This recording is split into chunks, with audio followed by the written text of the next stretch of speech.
This part we will discuss about the financial management functions and environment.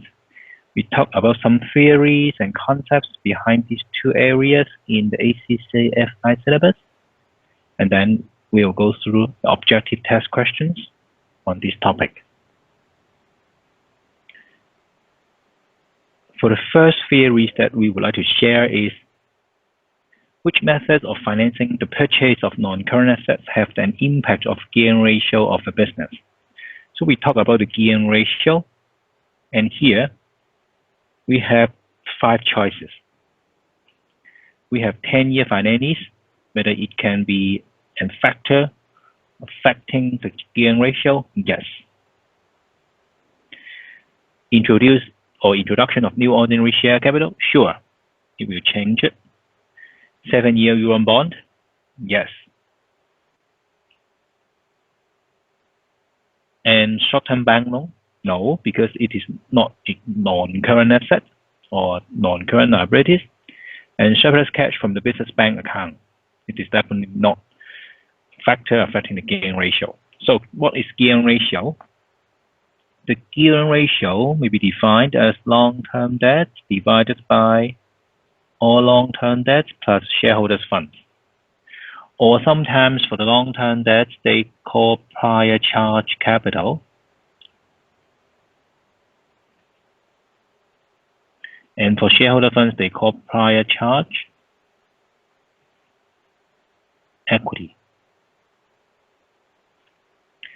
And using cash from the business bank account will not affect any element of this ratio, neither will be a short-term bank loan as well.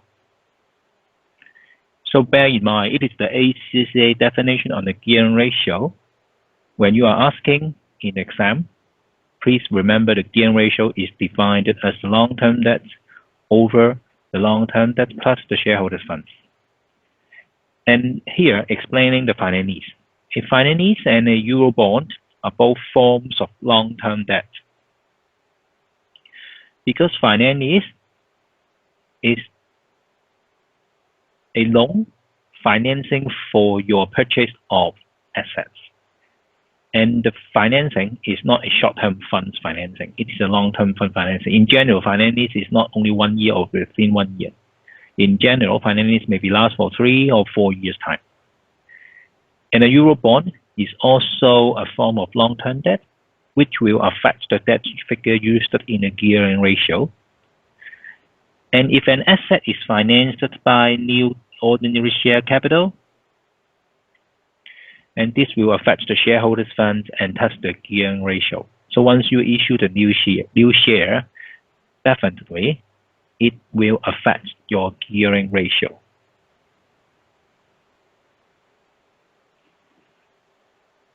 So here are 4 statements. Which 2 statements are correct? The first statement saying that financial accounting is concerned with providing financial information to aid day-to-day control and decision making. It is correct?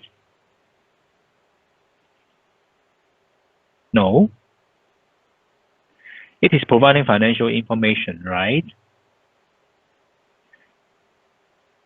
But it is not aiding day-to-day control and decision making. Okay, you have to comply the accounting standards. It is the most important part for financial accounting, to comply with relevant accounting standards and law. Second, management accounting is concerned with future analysis of costing data to assist with decision making. It is not complete, because for management accounting, it has to examine past results to assist management to take sensible control decisions, not only decision making. The control decision.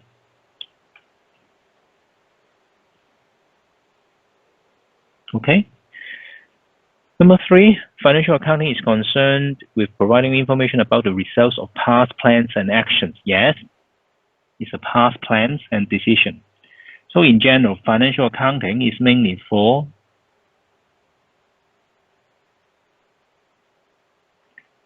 historical, and for management accounting,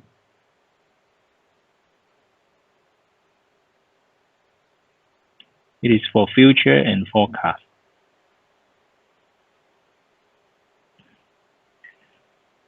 And fourth statement is financial strategy is concerned with raising finance and allocating resources to achieve corporate objectives. Yes, it's true. It is the definition of financial strategy.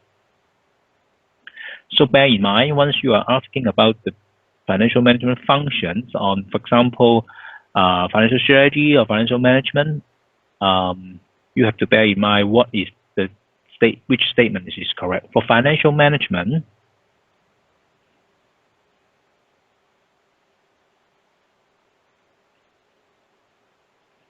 it is mainly the decision of investments, dividend payment or dividend policy, and the working capital management. So financial management is relevant to what? To investment decision, to decision on the working capital, and also to the dividend decision.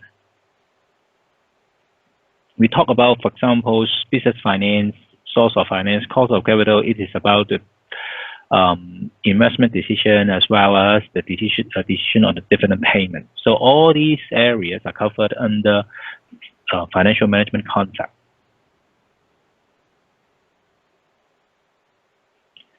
Next, a government has adopted a contractionary fiscal policy. How would this typically affect business? So what we need to define what is contractionary fiscal policy. In the ACCA syllabus, F9 syllabus, you have to understand two terms. One is the fiscal policy. The other is monetary policy.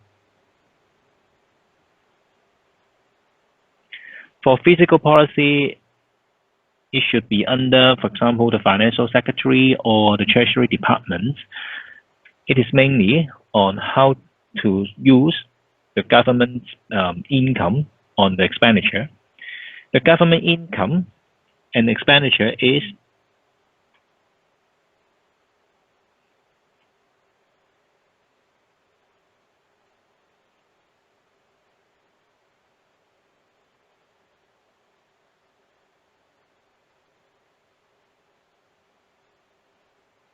the income is the tax, for example, and other duties.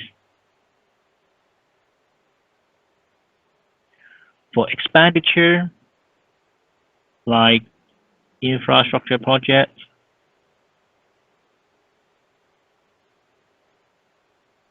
government institution,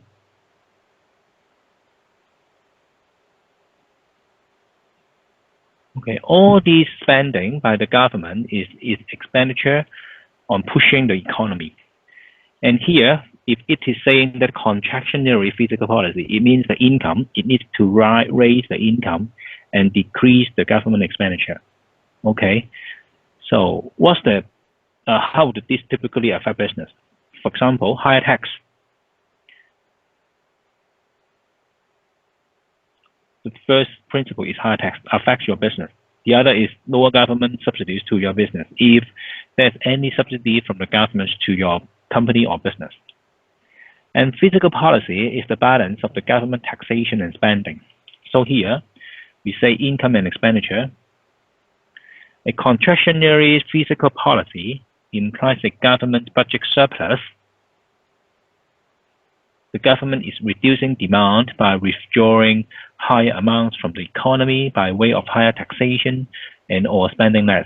So they are playing two the games, is increasing income and cutting its expenses or expenditure so that they can have the government budget surplus, or reducing government deficit or budget deficit. And what's the consequence from the contractionary fiscal policy? Because the government is paying less but asking you more. So the overall in the market, the overall demand, the aggregate demand is reduced or lower, and it will have the effect on inflation, which is lower inflation and lower interest rates. May happen following a contractionary fiscal policy. Although lower inflation and interest rates are only the secondary effect, as the economy enters recession means the GDP growth is negative. Inflationary pressure may decrease and the interest rates may be reduced to encourage borrowing. Okay, so here on the last paragraph is the consequence which may affect your business. That's the inflation and interest rates.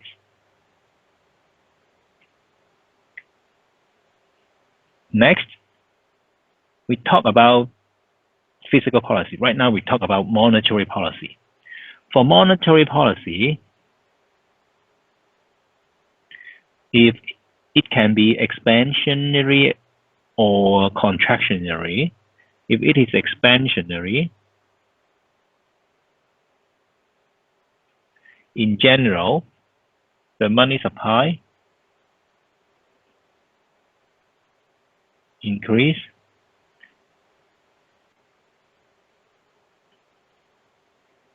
and interest rate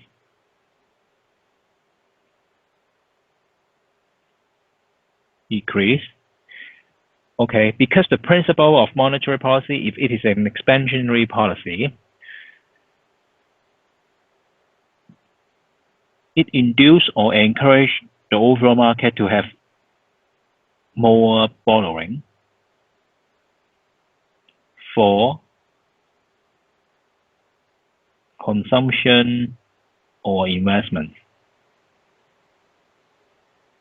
Okay, just to remind you, the GDP, gross domestic product, it is the terms measuring the economic activity in the market, equal to the C, consumption, the private sector consumption plus private sector investment plus government expenditure minus or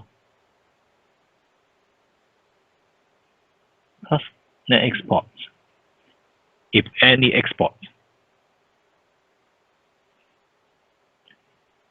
So if the government would like to have economic growth, it encouraged the expansionary monetary policy, it encouraged more borrowings to push up the consumption and investment.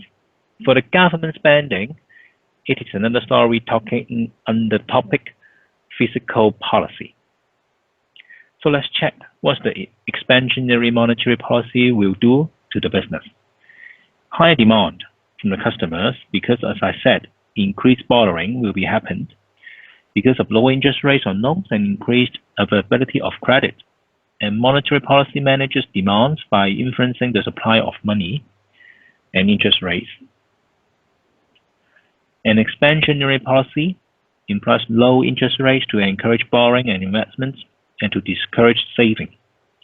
And it also implies an increased availability of credit to encourage spending and the stimulation of the demand in the economy. So in other words, expansionary monetary policy is encouraging economic growth, especially during the recession period. The overall government decision is trying to gain back the momentum in the economy by pushing, for example, pushing the central bank to have expansionary monetary policy.